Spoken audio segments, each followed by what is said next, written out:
৭৭টা বেশি সিট আছে। বিজেপির সেই বিষয়ে কোনো কথা নেই। শাসক দলের মুখ্যমন্ত্রীর অভিষেক বন্দ্যোপাধ্যায়ের একমাত্র বিধান নওশাদকে হারাতে হবে।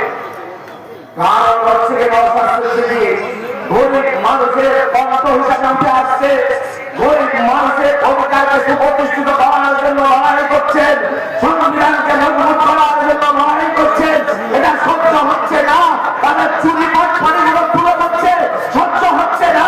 তাই তো নওশাদকে হারাতে হবে।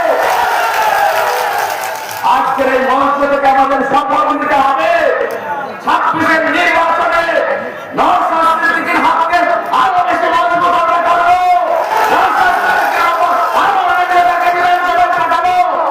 এই শপথ আমরা আজকে নেব তো, এই শপথ আমরা আজকে নেব সবাই।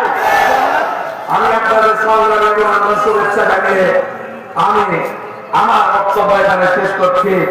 আগামী ২৬-এর নির্বাচনে সবাই মনের যন্ত্রণাকে ভ্যালতে আপনারা প্রকাশ করবেন, এই আশা ভরসা রেখে সবাইকে সংগ্রামে অভিনন্দন শুভেচ্ছা ভালোবাসা জানিয়ে আমি আমাদের নেতা নওশাদ সিদ্দিকীকে সংগ্রামে অভিনন্দন জানিয়ে আমি আমার কথা শেষ করছি। ইনকলাব জিন্দাবাদ, আইএসএফ জিন্দাবাদ।